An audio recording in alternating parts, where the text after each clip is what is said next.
everyone? Corey Parks here with Hydro Help again. Wanted to shoot a series. I guess we'll call this a series. We're getting a lot of questions about the placement of the dehumidifier and how to set it up and where to drain it and stuff like that. So we wanted to shoot a quick series, and we'll do a couple little small videos to talk about what we look for when we go in to put a dehumidifier in a crawl space. First and foremost, placement of dehumidifier, it can vary. So there's no, it's like anything else in life. There's no actual rule set in place. Generally speaking, I drew out a mock crawl space here. Hopefully you can see it fairly well with the crawl space entrance over here. Generally speaking, the first thing we look for when we talk about the placement of the dehumidifier is where are we going to drain it?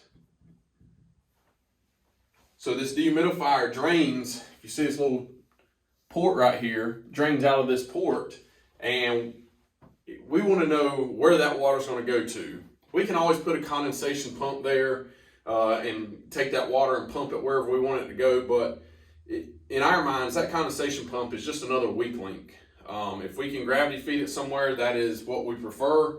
It saves the customer money, saves them on replacement years down the road when that thing goes bad, stuff like that. So if we can gravity feed this thing, that's what we're going to do.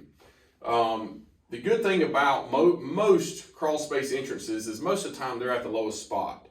So if we're putting a drain system in or a sump pump for whatever reason, most of the time it's going to go close to the door of the crawl space, generally speaking. Again, there's exceptions to every rule. So I've drawn a red circle so you can see a sump pump.